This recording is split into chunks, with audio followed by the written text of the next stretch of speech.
Hello, ഇന്ന് നമുക്ക് Kottayam style കുടംപുളി ഇട്ടൊരു മീൻകറി ഉണ്ടാക്കാവുന്നത് എങ്ങനെയാണെന്ന് നോക്കാവേ. പ്രത്യേകിച്ചൊന്നുമില്ല. നമ്മളിപ്പോൾ ഇത് വെളിച്ചെണ്ണയിലാണ് ഉണ്ടാക്കുന്നത്. വെളിച്ചെണ്ണ, പിന്നെ നമുക്ക് വേണ്ടത് ഏത് മീനാണോ മീൻ ഫ്രഷാക്കി കഴുകിയെടുക്കുക.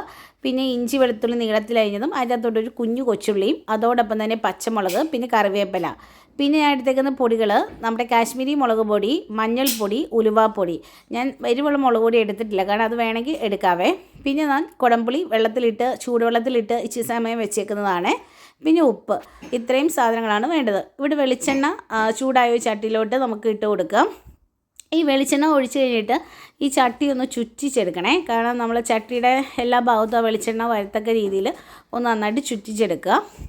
എന്നിട്ട് നമുക്ക് ഇതിലോട്ട് കടുകും ഉലുവയും ഇട്ട് കൊടുക്കണം. പൊട്ടിക്കാനായിട്ട് കടുകും ഉലുവയും ഇട്ട് കൊടുത്തു. പിന്നെ ഞാൻ കൊച്ചുള്ളി ആദ്യം ഇട്ട് കൊടുത്തു. പിന്നെ ഇഞ്ചി വെളുത്തുള്ളി ഇതെല്ലാം ഇട്ട് ഇതൊന്ന് ബ്രൗൺ കളർ ആകുന്നിടം വരെ നന്നായിട്ടൊന്ന് മൂക്കുക. അതിന് ശേഷം നമ്മൾ എടുത്ത് വെച്ചേക്കുന്ന ആ പൊടിയില്ലേ, മഞ്ഞൾപ്പൊടി, കാശ്മീരി മുളക് പൊടി, എരിവുള്ള മുളക് പൊടി വേണമെങ്കിൽ അതും, പിന്നെ ഉലുവാപ്പൊടിയും കൂടി ചൂടുവെള്ളത്തിൽ ഒന്ന് മിക്സ് ചെയ്ത ശേഷം വേണം നമുക്ക് ഈ ചട്ടിയിലോട്ട് ഇട്ട് കൊടുക്കാൻ.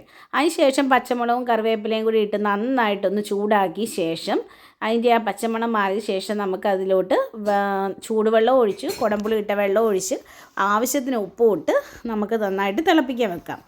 നന്നായിട്ട് തിളച്ച് എണ്ണ തെളിഞ്ഞ് വരുമ്പോൾ വേണം നമുക്ക് മീൻ ഇട്ട് കൊടുക്കാൻ. എന്നിട്ട് ഇതുപോലൊക്കെ പിന്നെയും ചട്ടി ഒന്ന് ചുറ്റിക്കണം, കാരണം സ്പൂൺ ഇട്ട് കഴിഞ്ഞ് ഇളക്കി കഴിഞ്ഞാൽ മീൻ പൊടിയും. അതുകൊണ്ടാണ് നമ്മൾ ചട്ടി ഒന്ന് ചുറ്റിച്ചെടുക്കുന്നത് കേട്ടോ.